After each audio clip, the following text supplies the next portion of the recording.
Hello, everyone. What's good, man? Man, the whole family's here. Look at this, huh? What's going on, man? What's going on, everybody?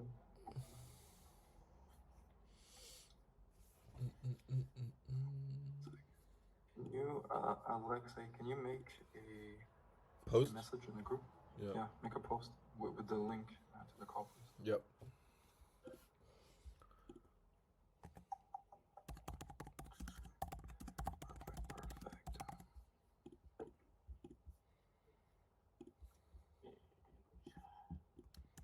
What's up, brother?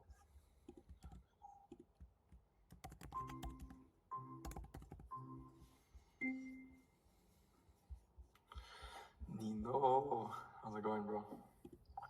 Oh well, busy with high level currently.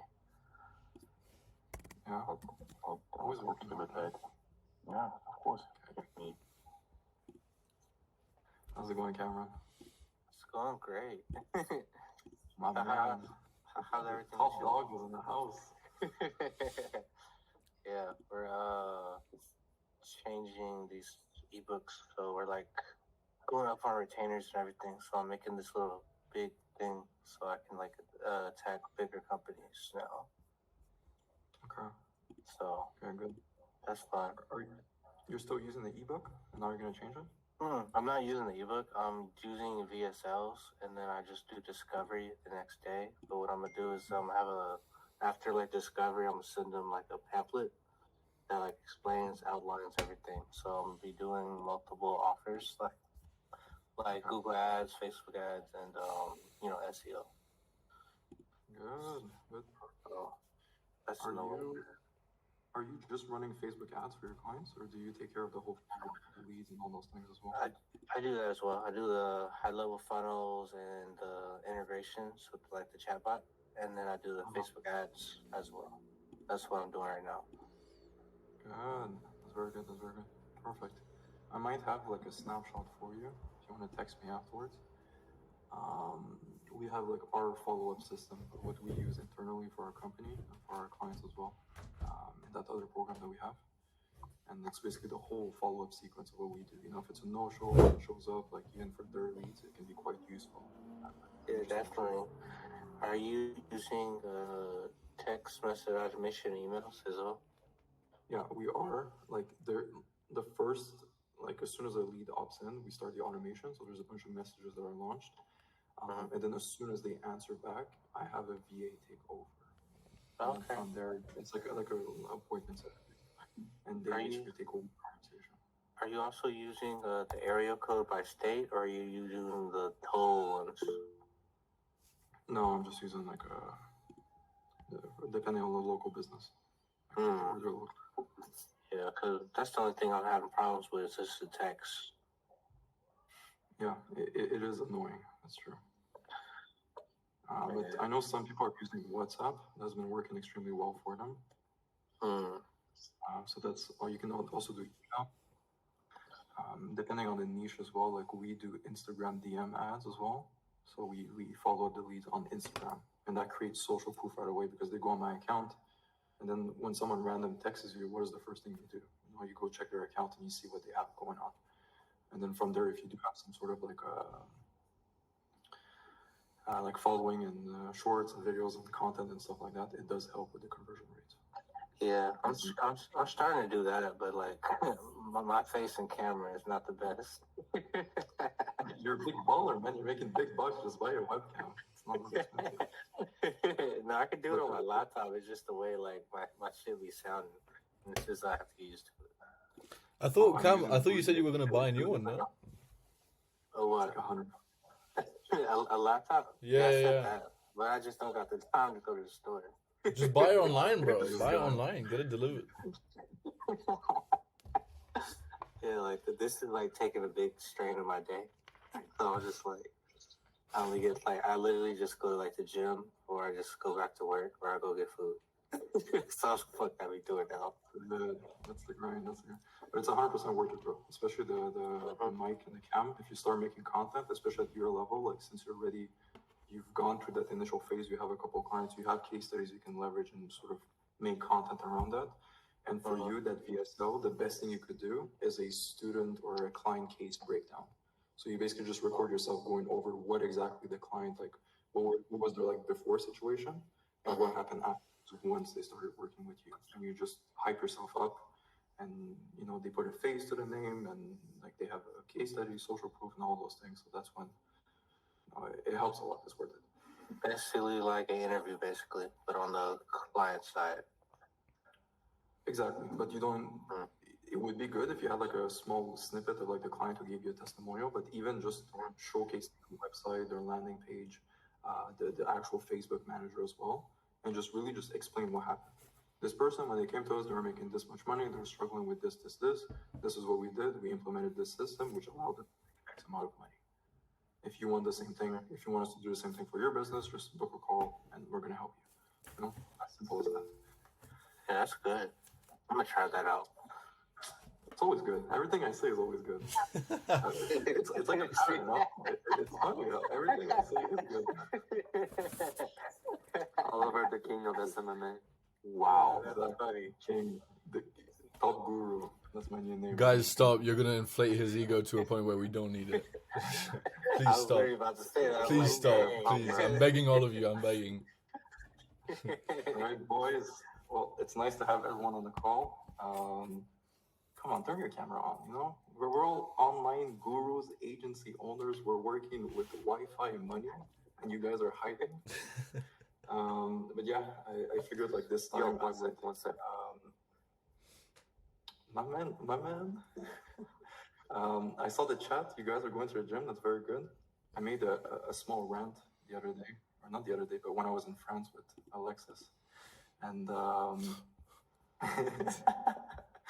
and basically I said that like one common trait that I found from the people I work with and everything is, they're all always like working out like crazy, or they've done sports in the past and stuff like that. And it's like sort of pre-signs of someone being consistent with what they're doing. So it's definitely good. But yeah, going back on the subject, essentially I figured I'd make this call on the weekend. I know many of you guys are at school or working, and it's not always ideal taking a call on the Tuesday at 12 p.m., But yeah, I know I see like many new names, people that haven't been on the previous call. So the way we do this call is very simple. It's basically just like a big Q&A, get to know kind of each other. I like to sort of see what others are doing, especially the ones who are getting results, signing clients, and you guys can get sort of a different perspective, because it's one thing for me to say like, hey, I used to do it this way, but it's good to know like what are other people succeeding with, and we can kind of compare and see what are the common traits with everything. So yeah, if ever someone has any question, anyone want to start, the door is yours.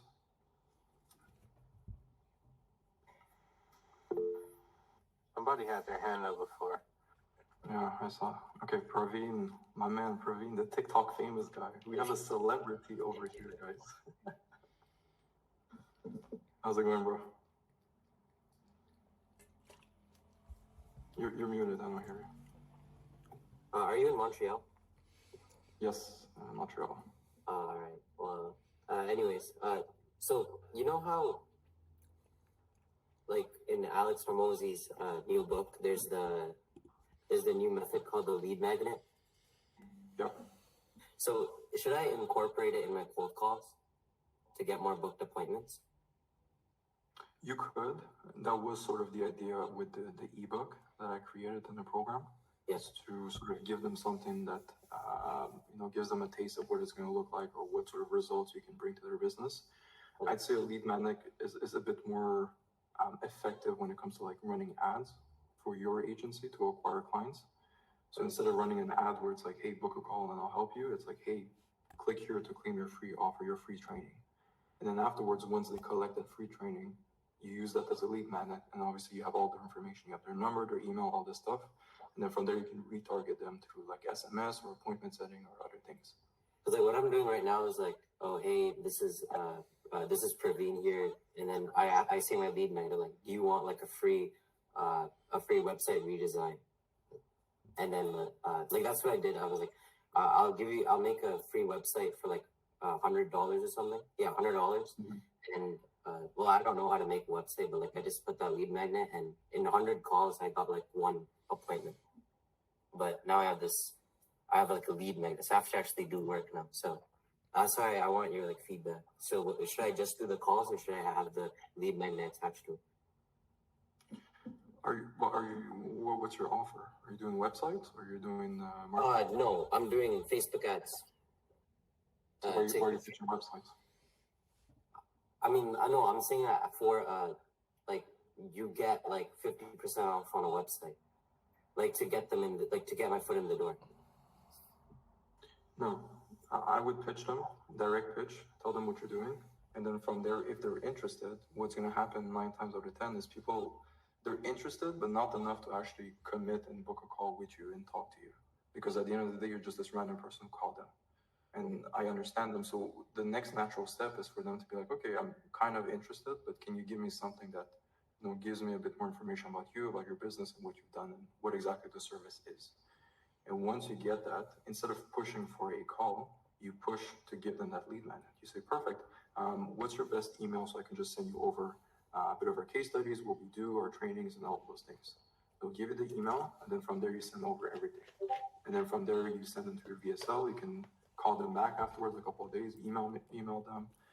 There's many ways you can sort of retarget them afterwards. Okay. But that's the main issue I see with people who are starting out, especially for those who are cold calling here, is you guys are so aggressive on, hey, let's book a call, let's hop on a call. It's like they don't know you. They have no idea who you are. You're this random person who just called them. Like, why would they want to hop on a call and spend 30 minutes, an hour with you? That was my problem. I agree. Yeah. So you need some sort of micro commitment. It's like me with this program, this mentorship that we're having right now. Had I had no YouTube, no nothing, and it's like, hey, just hop on a call with Oliver. You're like, well, who the hell is this Oliver guy? It's like I want to know something a bit more before I actually hop on the call. And then you have the YouTube, you have the VSL, you have all of those things, and then you get to know me beforehand. And it's like, okay, I'll give it a shot. I'll hop on the call. Right? So we call it micro commitments. You cannot go for the kill from day one. You need to work your way up slowly. Mm-hmm. That makes sense. Yeah. But I like the idea of a lead magnet, but make it around your service. Don't make it around websites because it makes no sense. Because afterwards you're going to be selling them website services. That's not what they want. They want more leads. They want more clients. Yeah. So once they're interested, instead of pitching a call, just say like, hey, can I send you over a training of how we were able to help one of our clients make X amount of money? Who's going to say no to that? They'll say yes. Mm-hmm. And then from there, you kind of follow up and you try to get them to commit to a call. So on the cold calls, you shouldn't aim for getting them a booked appointment, like getting them in for a booked appointment. Well, if you see they're interested, like it depends what's happening on the call. Like you can feel the vibe, I'm just saying most people will not be super eager to hop on the call with this random person that just called them. Some will, others need something before they commit. So you have to feel sort of the vibe. It's like, okay. I often get asked, like, Oliver, do I need to get payment on the first call with the client? It's like, yeah, of course, in the best case scenario, yes, you want the call on the first, you want payment on the first call, but it's not always going to happen. Sometimes you'll talk with the lead and it's going to be like, yeah, I'm super interested. Let's go. Like, I've been researching, what are the next steps? I want to start working with you. In that case, you go for the one call close. But if you see the person's like, yeah, I'm looking at my options. I want to think about it and everything. In that case, it might take a bit more time. So you feel the vibe. If you can't go for a call, you do it.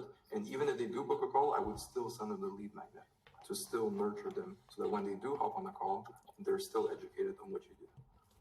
Yeah, that sounds good. So either way, you have to send it. Yeah. Okay, good. Perfect. Any other questions?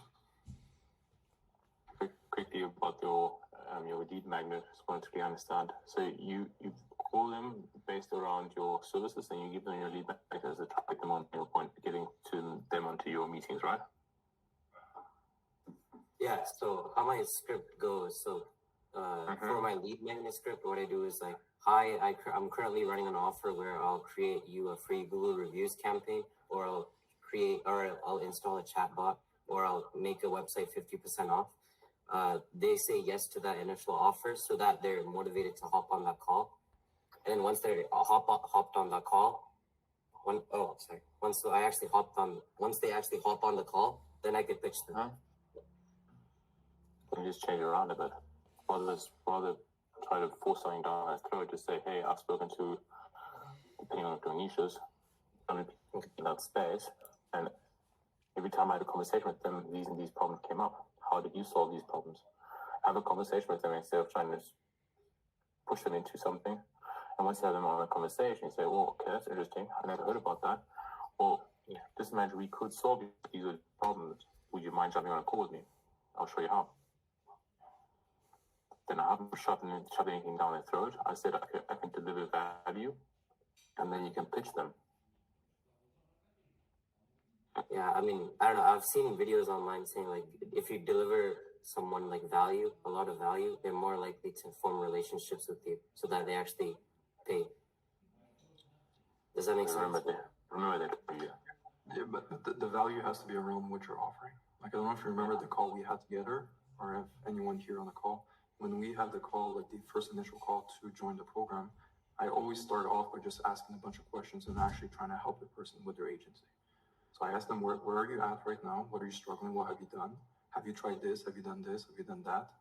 So I provide as much value on the call in itself. And by doing that, it should show the lead that like, oh my God, like this person actually knows what they're talking about. I want to get more of that. What are the next steps? How can I actually work with you? Not, hey, if you hop, I'll give you this special website. And then they hop on the call and it's like, yeah, I'll give you the website, but do you want to buy this thing right now? It's like, what? Like, well, like, why did you hop on the call? Like, why did you pitch me a website if you're going to sell me something completely different? And being able to call, just mention that you've spoken to many people in your target niche, or the niche market. So you've spoken to many people in that niche, or you've spoken to many business owners, or many whatever gives you credibility. Yeah. And then say, hey, these and these problems have come up. So you need to understand the market where you're in. That allows you, of course, then to identify exactly what have come up. And you do that on the cold call itself, right? Yes, you can do that. And then if you're good, if you want to be cheeky, you say, well, I'm assuming you don't have these problems. And then it'll be like, ha ha ha. Or it'll be, no, we do have these problems, and you go dive deeper. Okay, so if I could solve one of these problems, which one would it be? And you dive deeper and just go problem solving instead of trying to shove them down, some freebie down their throat. Yeah. And then, yeah, that makes sense. And then, so after that, would you hop, like, you'd ask, like, oh, well, how many jobs are you guys doing? What's your average? Like, you'd ask questions about that and try to solve, like, what's their pain points? And after, when you're like, oh, I have the solution to your specific pain points, then you would say, oh, well, when are you free for the call? No, then you would say, okay, so, well, this problem, if we could solve that problem, would you mind jumping on a call with me? Oh, yeah. Or would you have anything against jumping on a call with me? Mm-hmm. No. Then you say, okay, well, when? Tomorrow. And give them a date. Say, oh, today or tomorrow, or tomorrow, Thursday, it doesn't matter. Give them two options, because if you give them the options, they won't decide.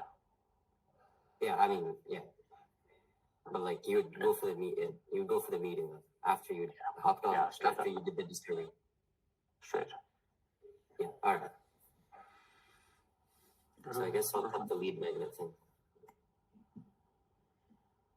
Yeah, so You still could send it after the call. And still send it after the call, yeah. Yeah, also having like a good discovery session, just finding out where they're at. That's how you can add value. But the lead magnet thing that you're talking about, you would have a better chance just making a post on Facebook offering a free chatbot or a website to your niche. So that would be more of paid ads? No, not paid ads. So just go into like a Facebook group. Let's say you're in the roofing niche. You're going to find a roofing company and be like, hey, do you guys need a website? Or, hey, do you guys need a free chatbot? I'll do it for free. And then you do it. And then later on, that could be a lead magnet to offer your other services. I try not to jump in because you guys are doing it. Okay. Oh, that's a very good idea. Very good idea. Yeah, there's many ways you can never have too much information. That's what I really never. Like, you want them to really consume as much. I made a video on this, if someone consumes like, I think 6 or 7 hours on someone, they're a lot more likely to buy from them. And the goal is to, this content doesn't have to be video format. It can be text, it can be pictures, case studies, and stuff like that. So there's many ways you can do it, but yeah, just I like what Nino said and Cameron. Don't forget about the website thing, like as on the cold call. Just use it as like a back end, as a bonus if you want. But So like if it's like if you sign up within the next week, you can get these freebies or something like that. No.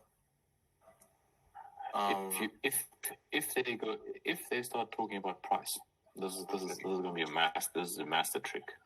If they start moaning about a price, you tell them, okay, cool, I can give you the 30% discount if you refer me to another client. That's the only reason you ever go to give them a discount. Otherwise, you must ask something, because else they won't value the price. Mm-hmm. That's true. Okay.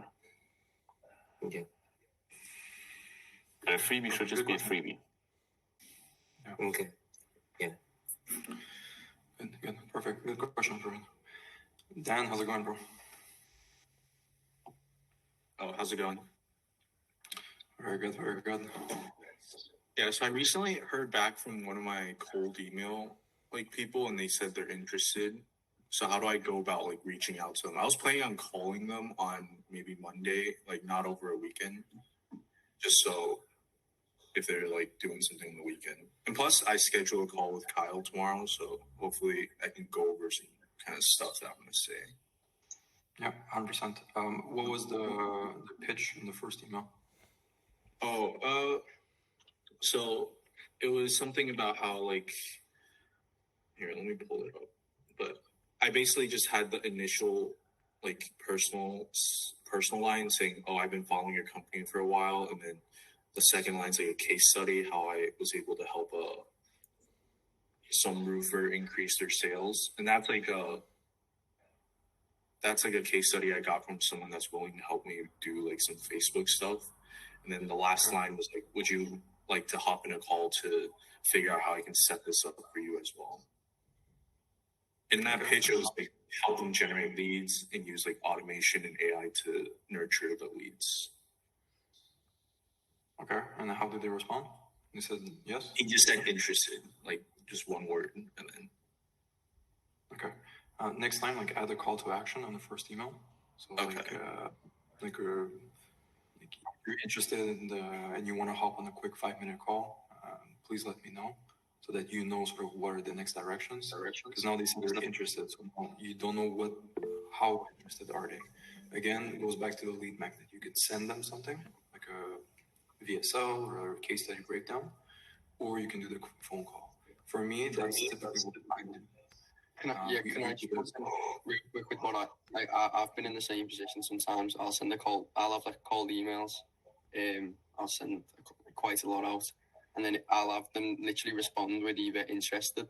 The way I was doing it was you have two options: £100 cash, or we show you the system.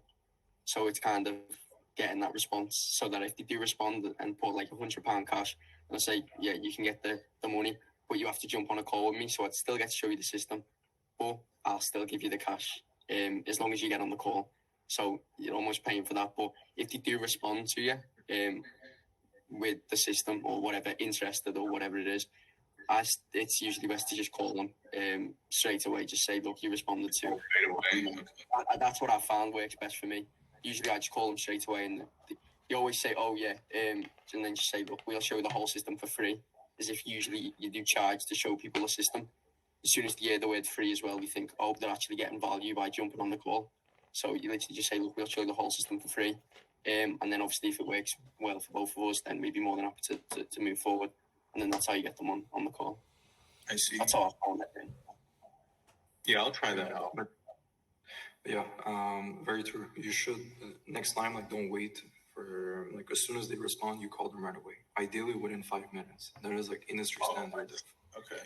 Any sort of funnel or opt-in that people for my ads and for my clients, when they do opt-in, we try to call them within 5 minutes or get in contact with them within 5 minutes, because it's fresh in their mind. They just heard about you. But the more you wait, the more they forgot, and then afterwards it's I don't really feel yeah, I see. So yeah, it makes sense. Good. Wait, for the cold email, are you guys doing copy and paste, or are you guys doing instantly? I'm using Ah, Instagram. Yeah. I use Instagram. Oh, all right. Okay, good. Wait, Liam, what's the go, Liam? What's the open? Sorry, I keep cutting you off. Yeah, no, don't worry. What's the open rate you get usually, Liam? I'll have to open a campaign, but it's Because I just started like 2 days ago, and I've been getting around 50%. But when I look on like certain communities, some people are getting like 90, and I'm like, is that a legit one, or are they just inflating their numbers? yeah, no, not like I usually don't get like 90%. Like Okay. I'll try and find. I think the actual average like overall is like 37%. Like just the industry like overall very broad. Just cold emails are usually 37. I think 37%. But that can depend. Your first line really shows a lot. And as well the lead qual. Like sometimes I'll be when I'm sending my cold emails out, sometimes I'm using like there's a software called Lead Swift that I'll sometimes use to just get loads of leads from. If I'm getting loads of leads from there, sometimes they're not even ideal prospects. They're very broad. So that emails aren't even the best sometimes. So do you know what I mean? The open rate will decrease a lot just through there as well. But I think as long as you've got a decent first line, like usually works quite well. So just like a quick question or anything like that, just very basic ones.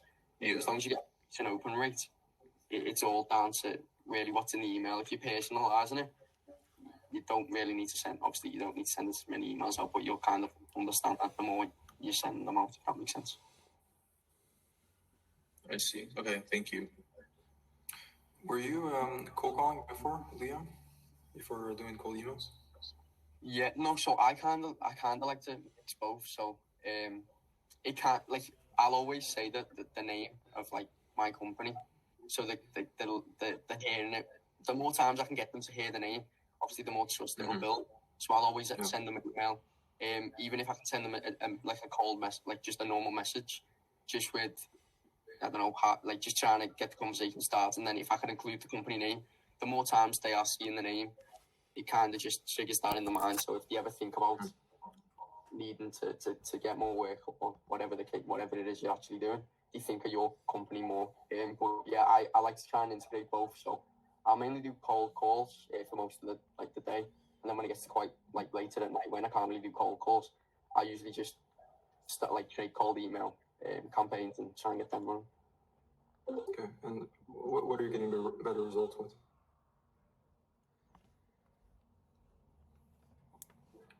Which one is giving you best results? Honestly, I would say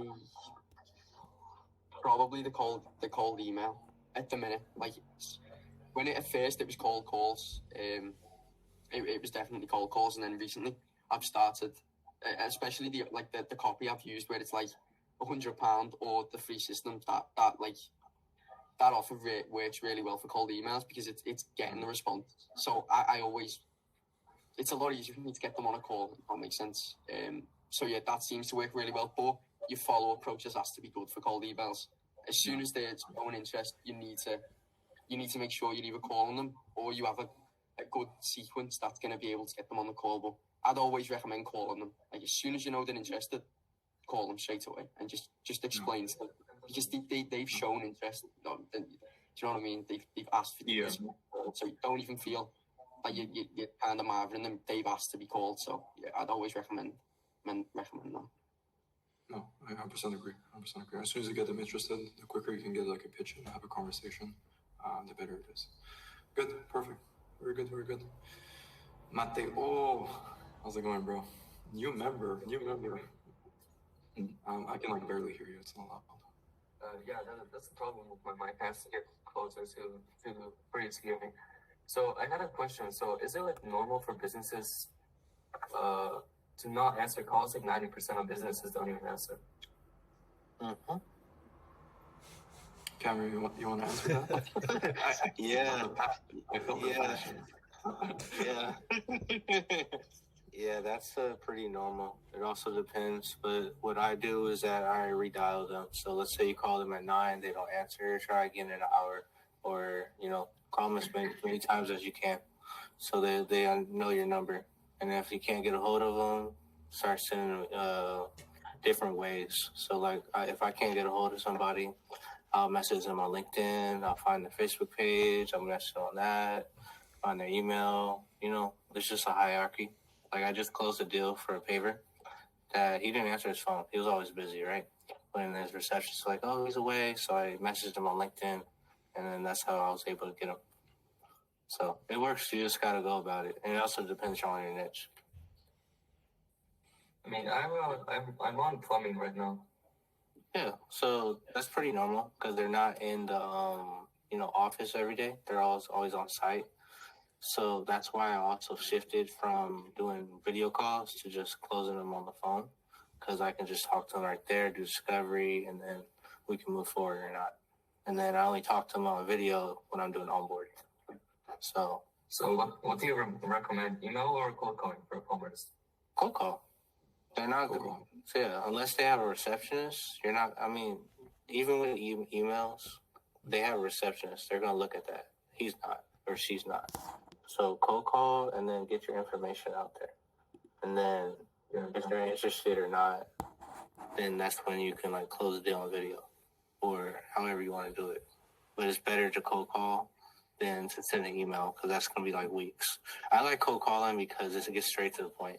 They can tell me they're on it, and they can tell me to fuck off, or they can say, yeah, just send me the information. Yeah, so I have another question right now.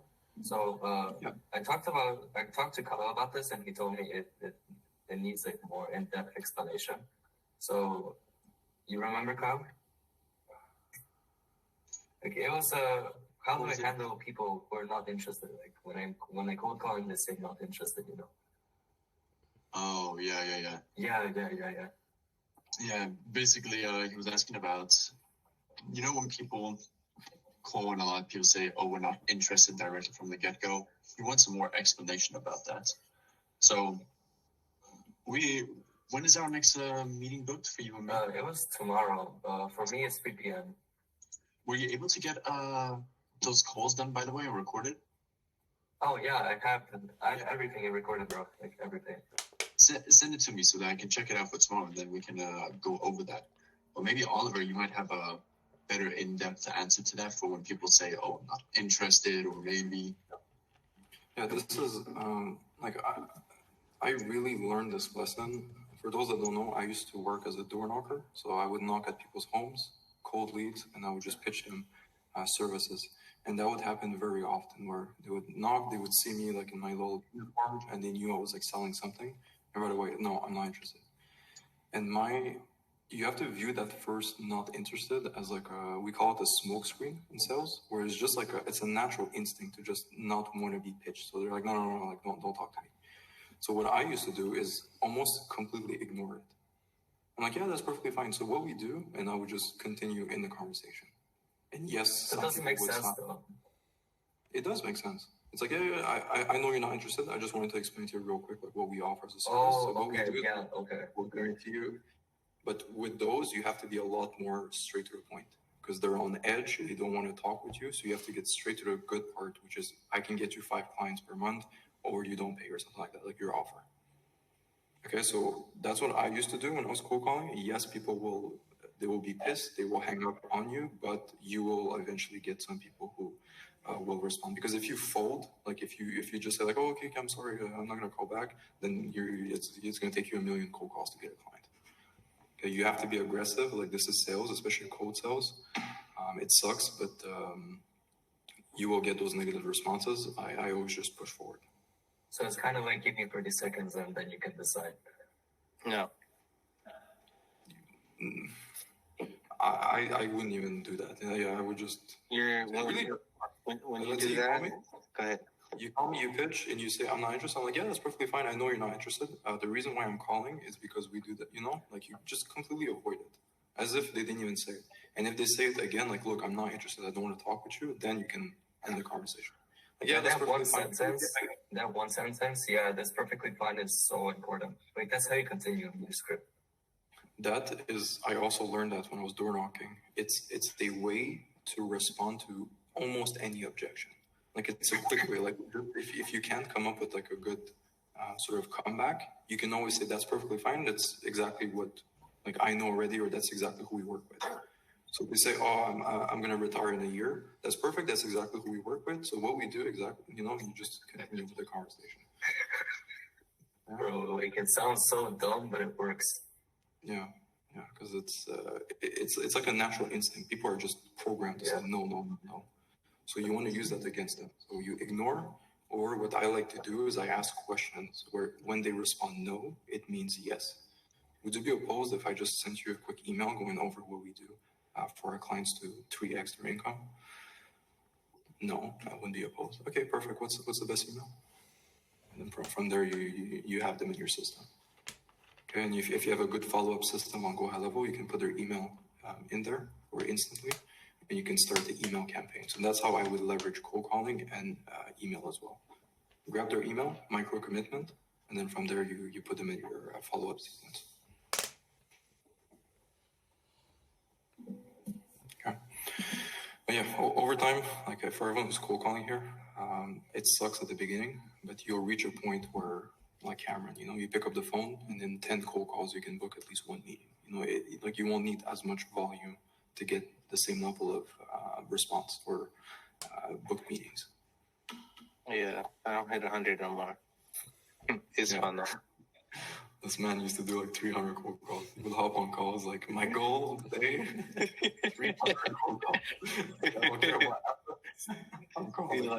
I used to be in my garage like 3 hours, like for like 5-6 hours, and just call it. Just call it, bro. That's it. If you don't have any clients, how many appointments did you get from those 6 hours? Well, I was bad at first, so I probably got like 3, or like if I did do an appointment, I wasn't clear on what I was offering. They just didn't understand how it worked. But so I changed my whole approach now. So I just call them, and then I'll send over VSL. Then I'll do a discovery with them, and then I'll find like the pain points now. And then I'll say, hey, I'm taking a call. I have a client calling me, right? Let's set a time tomorrow. Can you open your calendar and let's see like a time we can meet? And then I'll call them like regular, not on video. And then, we'll go over prices. But it's just better that way, I guess, because they're always busy and shit. And in the future as well, the goal should not be to always cold call for the rest of your life.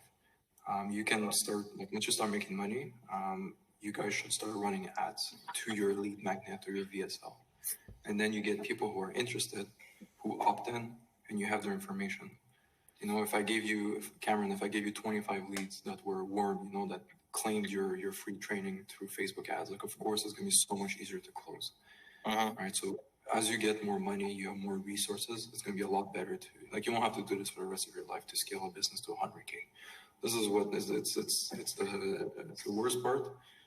You do it for a couple of months just to get the ball rolling, and once you have money right away, you use that money you leverage it. Yeah, and then you can use inbound leads. You don't even have to cold call anymore. Exactly. Perfect. Olaf, my man Olaf, working hard this month. Yo.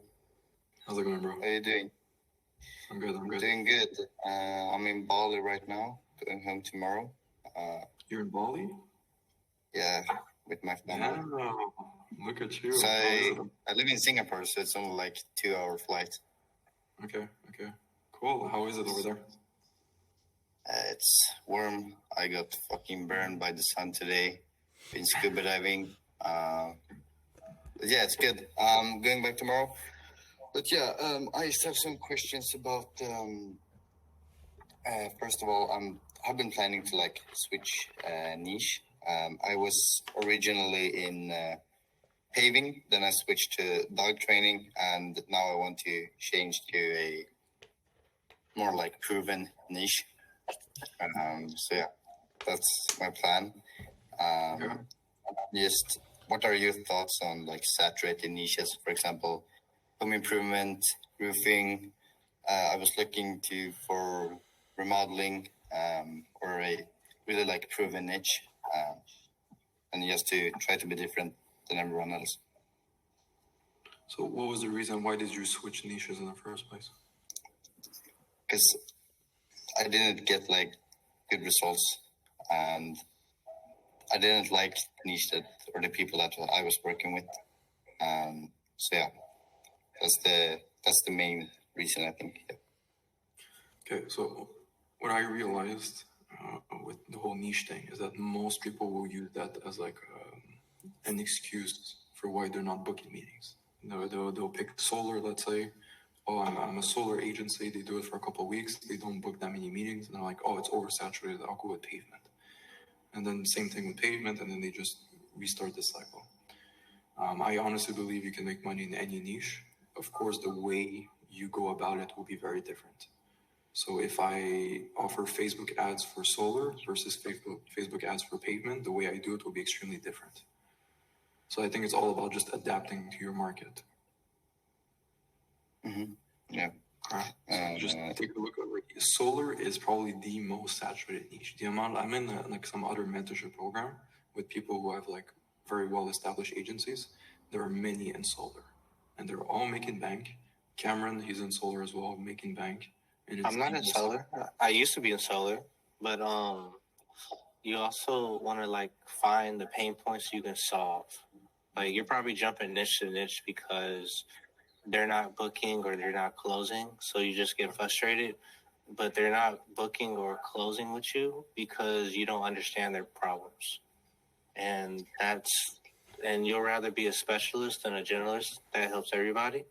You can make more money helping one industry than trying to help everybody.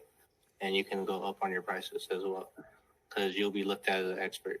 But if you're jumping around niche to niche every like week or 2 weeks, because this conversation I had with Oliver too, like months ago, and Alex as well.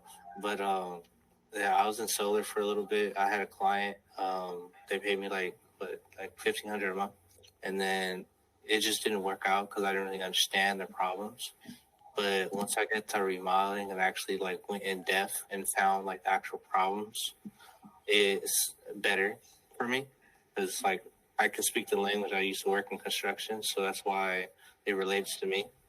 But if you just stop like jumping around, just actually like look up your niche and like even if you can like call a company.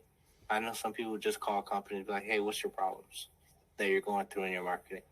And you just have a genuine conversation, you'll know more. Or just read a book about it. There's so much out there. Or if you're lazy, Takes a lot of time though. yeah, okay. Or if you're lazy, just go on ChatGPT and type in what are pain points in this niche, and it'll tell you everything. I mean, my problem wasn't that I wasn't booking meetings or closing clients. I got clients. The thing was just, I think it was I didn't get good results, and I also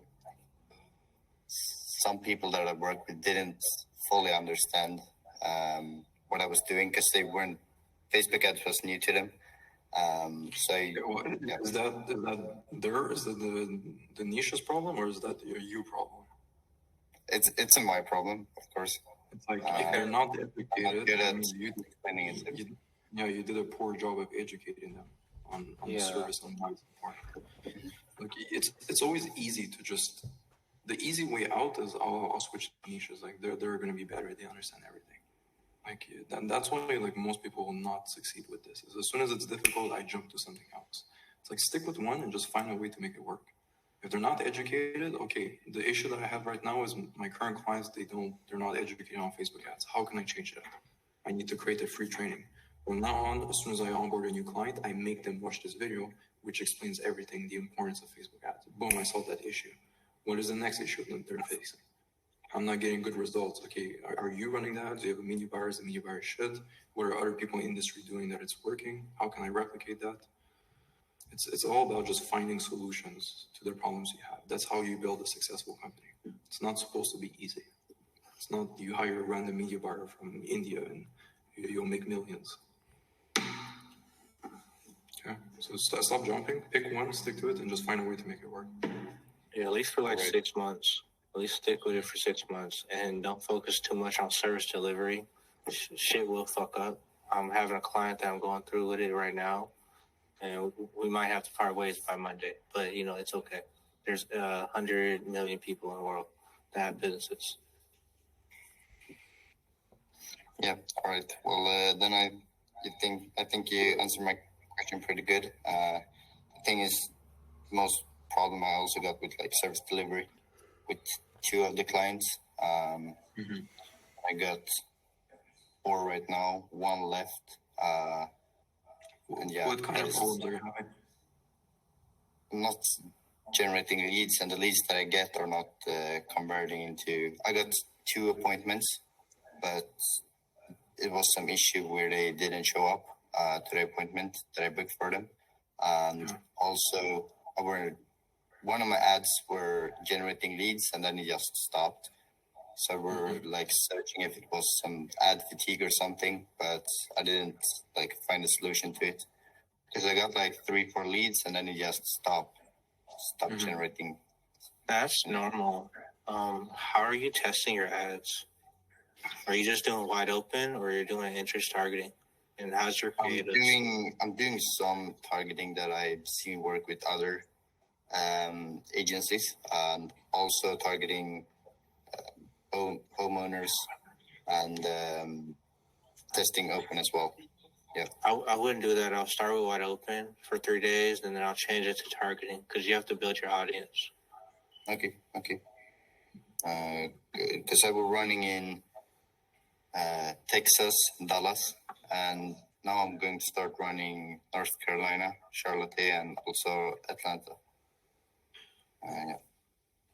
Why don't you work with a media buyer or something? Someone who knows what to do. Yeah. All right.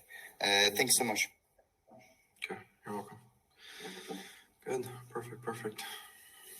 Anyone else? Praveen, always Praveen with the questions. He's a real student, huh? Real student. Good. Yeah. So right now with the 2 clients I have, the thing is that I'm in like a high ticket niche. So the jobs are like minimum like 8K to like 50K. So it's like harder to close for them. It's harder for like I'm getting them results. Like my media buyer is really good. Now you appointed me. He's really good. He's getting leads. I'm getting them like from $500, from $400. I'm able to get like 3 appointments with 3 appointments for them. But it's hard for them to close. Like, what's the solution to that? Working with higher end clients that have a sales team in place, or like, how do I go about it? Well, you have to dive deep into the problem. Like, why are they not closing? Is it because of the leads you're bringing them? Like, you are booking the meetings, but are they qualified meetings, or is it the person in itself that's a bad closer? Can I just say something as well? Are you working? You said you're working with 2. Is one of them able to close and one of them not? Or is it open? I mean, they all struggle. So one of them was able to close like a small like $1,000 job, but like overall, and then the other one is like I gave them so much meetings, but they can't close. So I think it's the type of clients that I'm working with now. Yeah, I was only going to say, because if you had one that you may be working with or in contact with that did know how to close, you could literally either team up with them and kind of go through pick their brains with how they do it, and then kind of connect that with the client who isn't. So I guess closing. Yeah. So I guess what you're saying is like the more clients I close, like the more data I have, so that I could like compare like which ones are doing well, which ones are doing bad. And then you could literally just jump on a call with one that's doing well, like successful, and one that's not, and just literally say, look, can you explain your process and what you can implement, and you can just pay them some money to do that, and you've solved literally a huge problem for the other business, and the value you've provided to them, chances are the more inclined to stay working with you anyway. That's very true. That's what's good about sticking with the same niche and everything, is that over time you will see these new problems. So now you solve the issue of getting them leads. What's the next issue that we're facing is that they're struggling with the closing. What can I do to help them with that? Probably if I were you, I would work towards creating some sort of either building a remote sales team that's educated on their prospect, or just building them sort of like a training module or whatever resource you can provide for them to help them with the closing. Once you document what the other person is doing, and how he's getting good results, how can you replicate that for all future clients? Find a way to make that happen, and now boom, your service is a lot better than the other person, the other random who's like, oh, I want to work in the same niche as you. Because now you help with leads, which you know how to do, and you help with the closing, the conversion. Yeah. Okay, I mean, it's your next problem. It's normal. Just find a way to solve it now. But Liam has a very good idea what Liam said. all right, thanks. You're welcome, bro. Welcome. Danielle, my man. What's going Yes. on? The call is recorded. Yeah. How's it going, bro? Pretty good, man. So I'm kind of curious.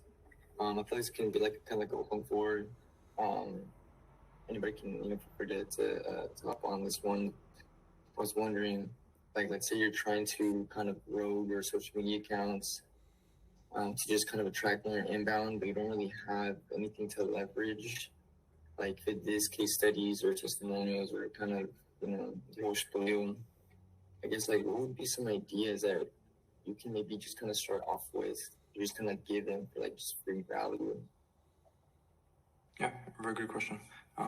First off, before I answer that, I do think it's extremely important for everyone here on this call to like look into making content, right? Early in your business and everything. That is literally a cheat code for you to scale your business. It is a way to get unlimited leads. The leads are qualified. Even if they didn't come through your content, you can send them to your socials. All of you guys probably watched my YouTube before committing to working with us. Okay, it's just an easy way to sort of build trust with your leads. Okay, so if you want more leads, do start doing that.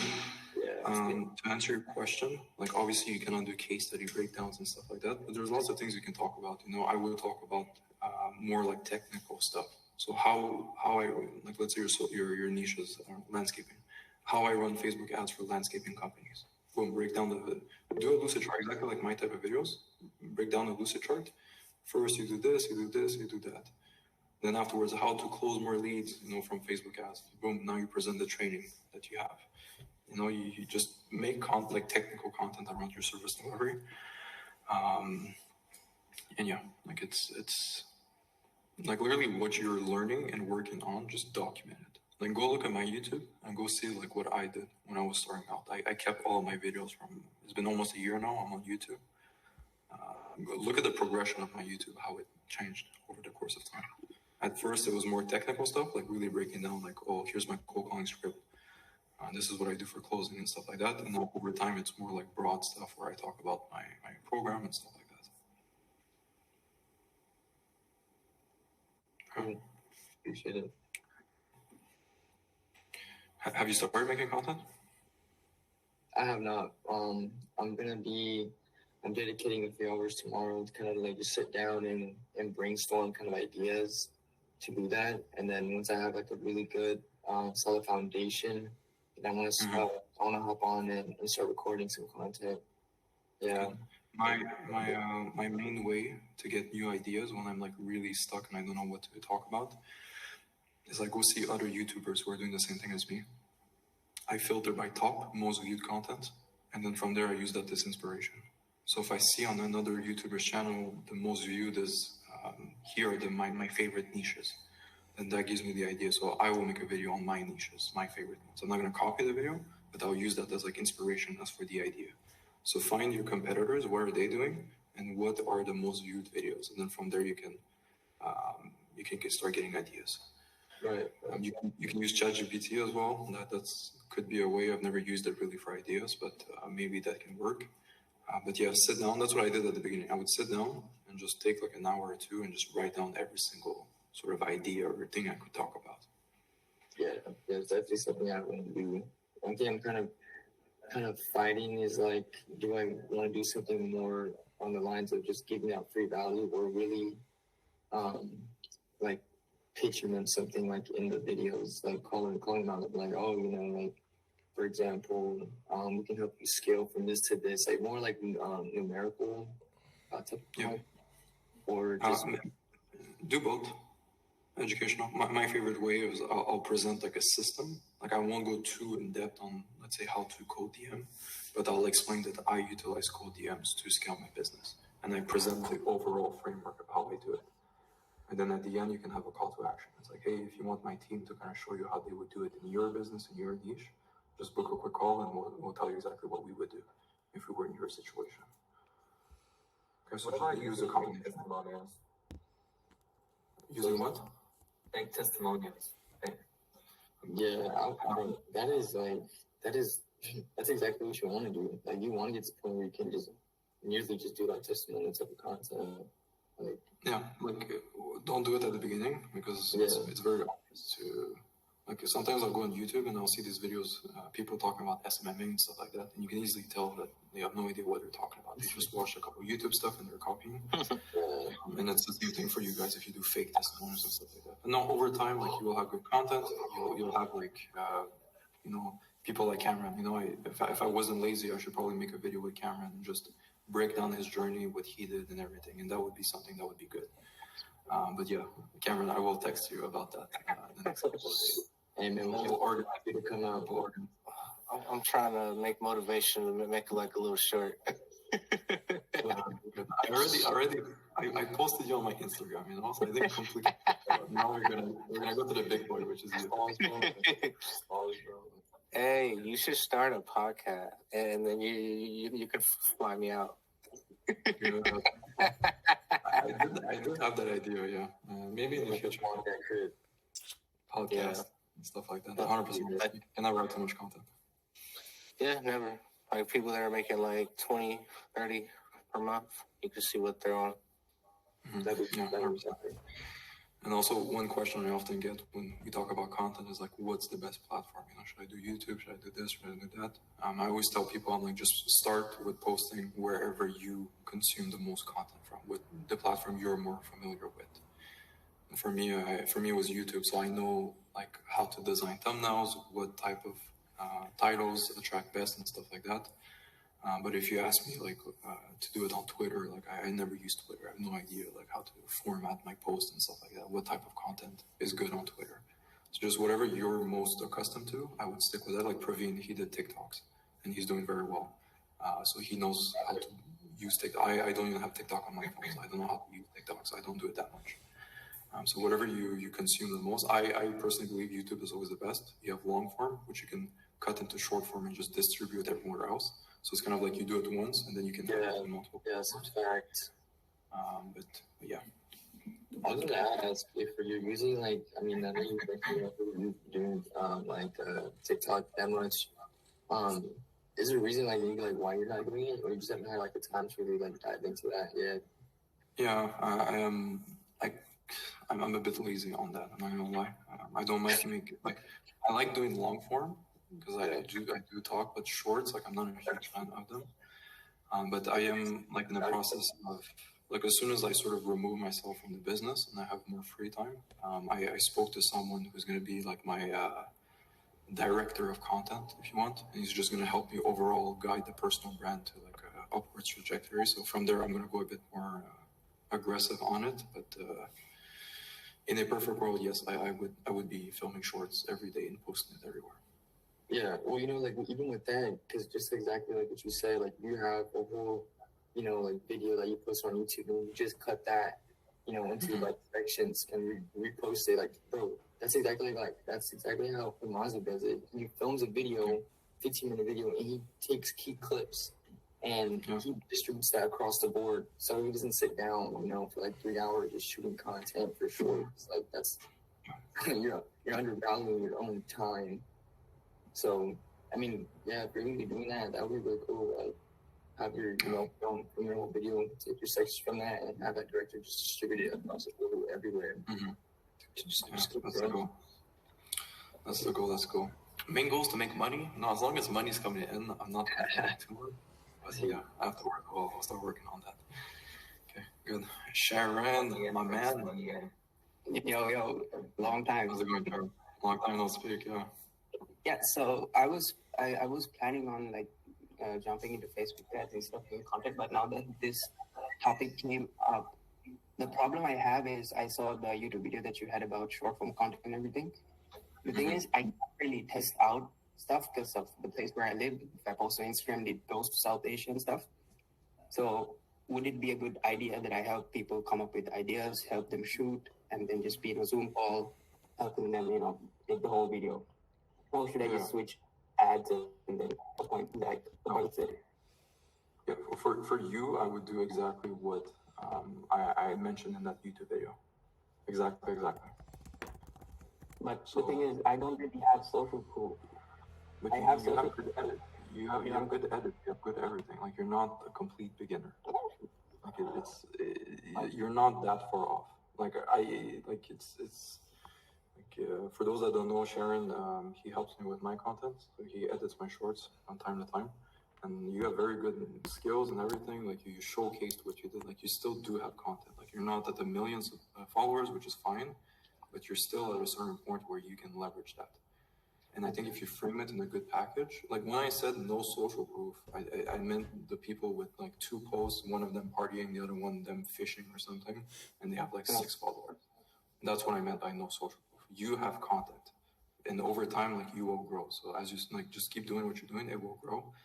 There are ways you can boost it as well. You can, if you have extra money, you can like pay to boost your reels and get like more followers and stuff.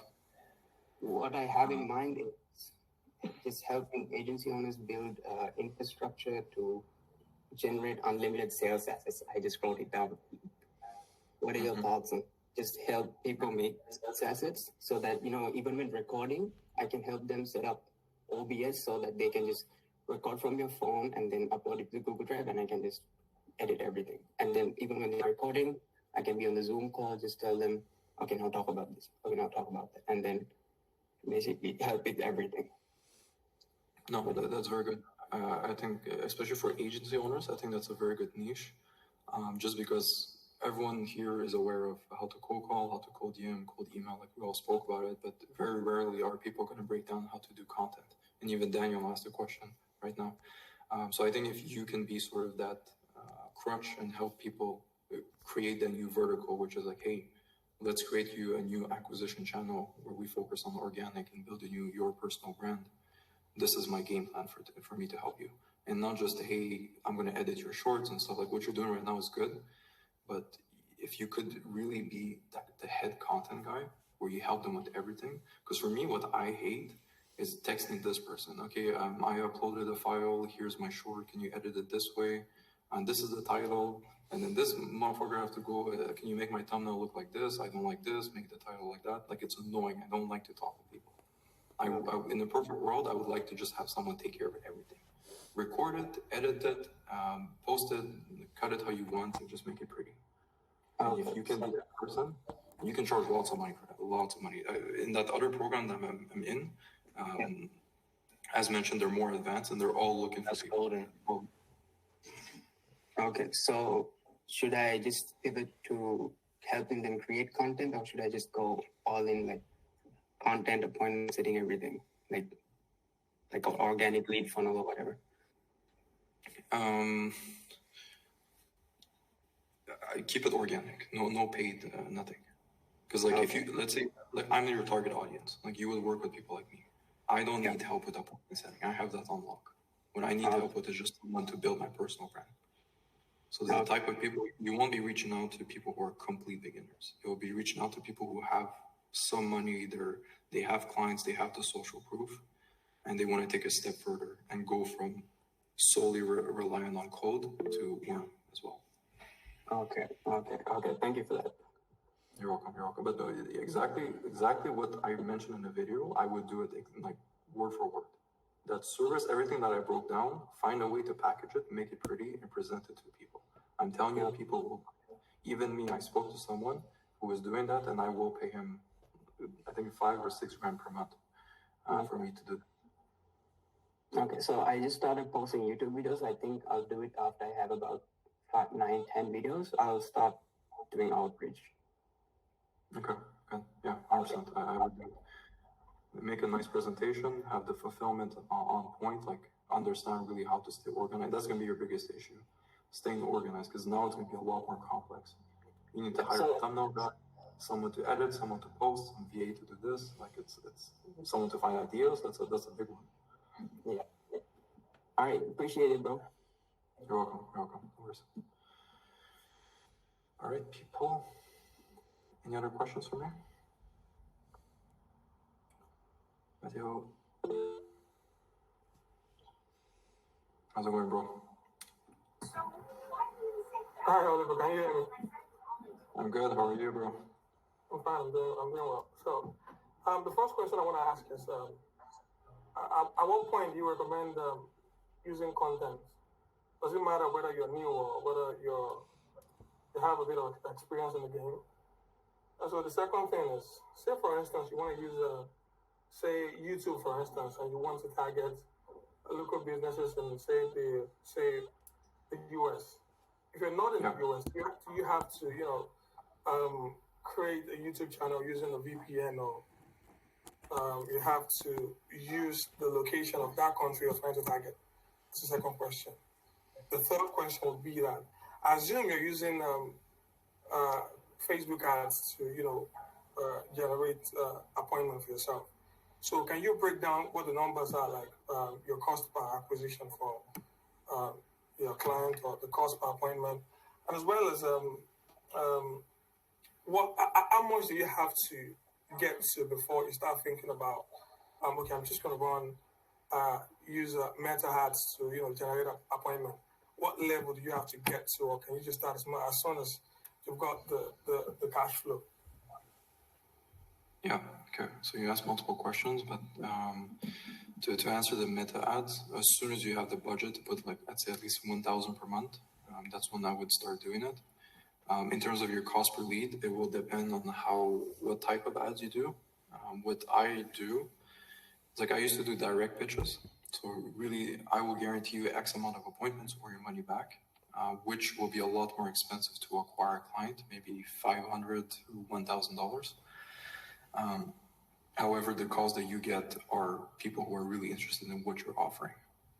What I'm doing right now is I'm switching to like a lead magnet, like a free training. So I'm going to get a lot more leads, but I need the proper system to follow up with the leads. So since I have that in place, it's going to be a lot more cost effective for me to do it. Maybe I'll pay $500 per acquisition. Okay, and it also depends on what you're offering, what price point. There's lots of factors that goes into running ads. So it's not simple. It's not easy to do. It's not just clicking a bunch of buttons and putting the ads. You need the whole backend system built out. And depending on what you're offering and everything, there's lots of work that needs to be done. But as soon as you have the budget to do it, I would do it. But you need a team that follow up the leads, and you need a budget to run Facebook ads. Your next question about the content, you wanted to know what type of content to make if you're just starting out. Is that right? I was asking, do you recommend as soon as you start, or you want to get some skin in the game first before you start creating content? You can make content right away. It doesn't have to be super direct on I only talk about this. I don't know if Praveen is still on the call, but even Praveen, he's making videos on him cold calling local businesses and stuff like that. So he's kind of documenting his journey. So that's interesting. But again, just document what you're doing as a work. If you build something out, make a video on how you did it. Because you're going to be working on a lot when it comes to fulfillment and stuff like that. So just, document everything you're doing. You cannot, you don't have to post like crazy. You can post every 3 days or even once per week. Some people are doing that. Obviously, the more the better. But at the beginning, just document everything that you're doing. But the leads that you're going to get's not that good. I had 4 inquiries. I had one car detailer doing 5K a month. I was like, sorry, I can't help you. I had 2 personal trainers doing 2K a month, and 1 roofer that just started. And but it just post content for the future, I guess, to play the long game. You shouldn't rely on content to grow your business, to get new leads. What I do is I still rely on code, but I use my content to warm up my leads. And that's what I use it for. It's like a funnel. So cold outreach, hey, have you heard about this Oliver guy? He's a mentor. He helps people with their agencies. No, who is he? Here's the YouTube. You watch a video. You watch another video. It's hey, I like this guy. I want to hop on a call with him. Okay, so they don't come from YouTube, but they go through YouTube before they hop on a call with me. And that's what content is for. It's social proof. It's getting to know the person and everything. All right. Was that clear? Yeah, absolutely. Absolutely. Okay, perfect. Good. How's everything on your end, Liam? I didn't press that then. I was going to say, I was actually going to ask you, as well. When I was first starting off as well a couple of months ago, I signed like quite a lot of people on like free trial, which the terms weren't like very straightforward on when they'd start paying or anything like that. It was kind of just experience for me.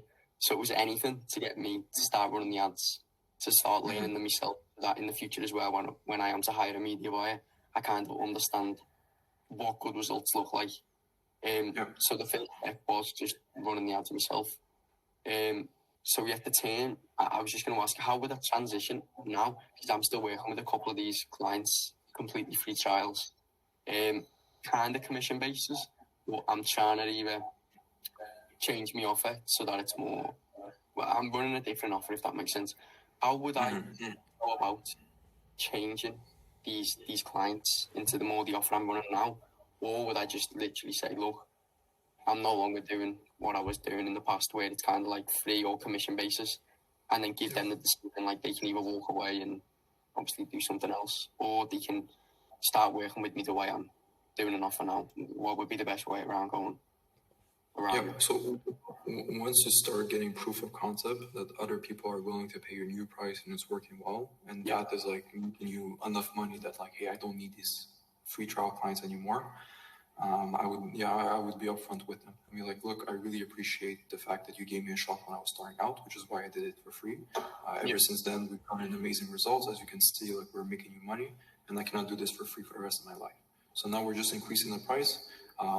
We're not going to give you the full price. Like, we're going to appreciate like not the sacrifice, but the trust you gave us at the beginning. So instead of charging you a full price, I'll charge you X amount, which is $2,000 per month, or however much you're charging.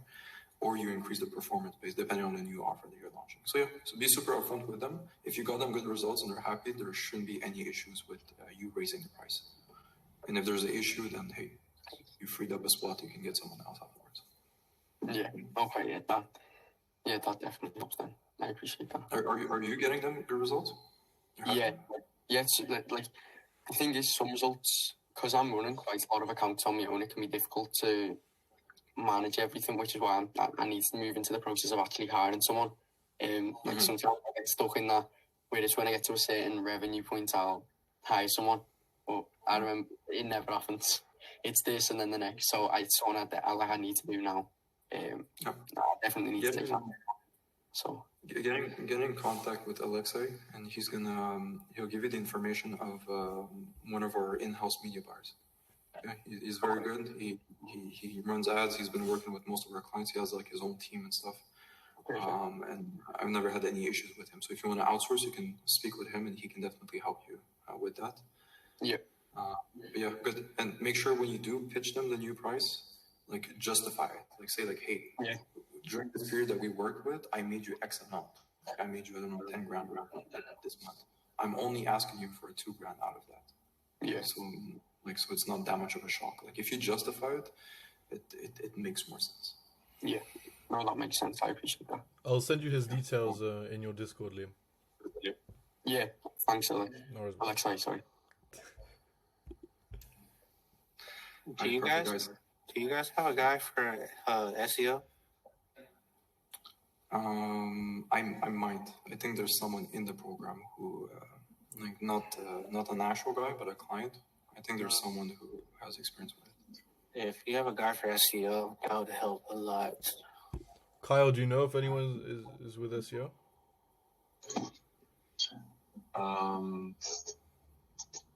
I'd have to check it through one more time. I can't get it off the top of my head right now. Make a post in the community, Kevin. Okay. We'll try to get someone. Okay. Perfect. Any other last minute questions? When's the retreat? You answered that, bro. This winter. We're still brainstorming ideas. We're trying to see like how we're gonna work in that regards. But you're in the States, right? Yeah, I'm in Houston. Houston. Okay.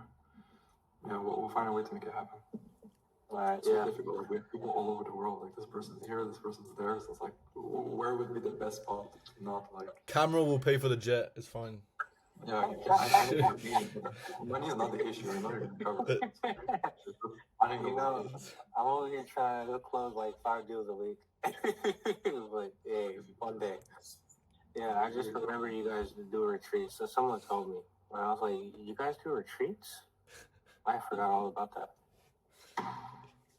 100%. We'll keep you updated. Don't worry. We're gonna make an announcement, and we'll do something. We'll do something. Definitely. Only with the favorite ones, though. Only the ones who I like. You know, I don't like you too much. Be nice, you know, when you DM me and you send me question marks because I don't immediately answer. You know, like I remember. I may not say anything, but it's. I used to do that shit. It was urgent.